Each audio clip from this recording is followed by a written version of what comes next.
অন্তর্বর্তীকালীন সরকার এবং প্রশাসন সব দলকে সব প্রার্থীকে সমান সুযোগ দিচ্ছে। এনসিপি বা জামাতে ইসলামের যদি আপনি বলেন যে ভোটারে সমতল হতে হবে, সেটা তো আপনি পারবেন না। আমি এনসিপি এবং জামাতের ইসলামের প্রার্থী এবং অ্যাক্টিভিটিস যারা আছে তাদেরকে অনুরোধ করব তাদের সমর্থন বাড়াতে, অ্যাক্টিভিটিস বাড়াতে। অন্য দলের অ্যাক্টিভিটিস বেশি হলে আপনি সমান হয়ে যাবেন, সেভাবে চিন্তা করার কি সুযোগ আছে? আলহামদুলিল্লাহ বৈধ হয়েছে নমিনেশনটা। আর আমার জানা মতো সম্ভবত 12 জন সাবমিট করেছিল, 3 জনেরটা গ্রহণ করেনি, আমারটা গ্রহণ করেছে এবং অন্য 9 জনটা গ্রহণ করেছে।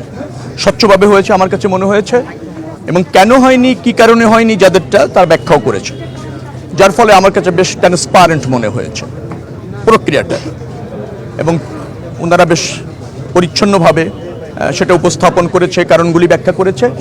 এটা আমার মানে একটা গ্রহণযোগ্য নির্বাচনের ক্ষেত্রে নির্বাচন কমিশন এবং সরকারের যে দায়বদ্ধতা রয়েছে, যে আন্তরিকতা রয়েছে, তার একটা প্রাথমিক প্রতিফলন আমি দেখতে পেয়েছি আমার অবজারভেশন।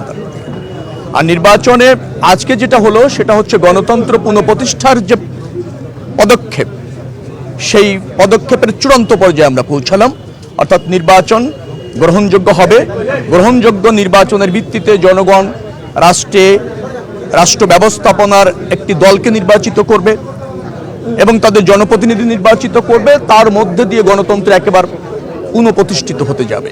সেই প্রক্রিয়ার মধ্যে আমরা চলে গিয়েছি। এটা জাতির জন্য অত্যন্ত সুদিন।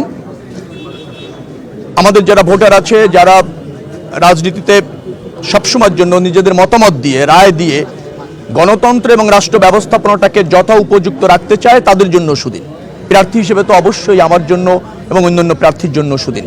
অন্তর্বর্তীকালীন সরকার এবং প্রশাসন সব দলকে সব প্রার্থীকে সমান সুযোগ দিচ্ছে, কিন্তু এখানে একটু অসমতল আছে। সেটা হচ্ছে এনসিপি বা জামাতে ইসলামের যদি আপনি বলেন যে ভোটারে সমতল হতে হবে, সেটা তো আপনি পারবেন না। কর্মীতে সমতল হতে হবে, সেটা তো পারবেন না।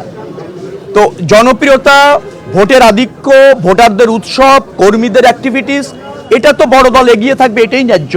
কিন্তু সব রাজনৈতিক দল সব প্রার্থী সমান সুযোগ পাচ্ছে, সে ব্যাপারে অন্তর্বর্তীকালীন সরকারও সংকল্পবদ্ধ, প্রশাসনও আপনার তাদের দায়িত্বে নিয়োজিত।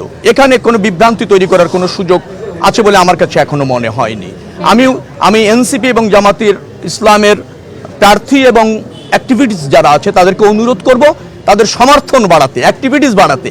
অন্য দলের অ্যাক্টিভিটিস বেশি হলে আপনি সমান হয়ে যাবেন, সেভাবে চিন্তা করার কি সুযোগ আছে?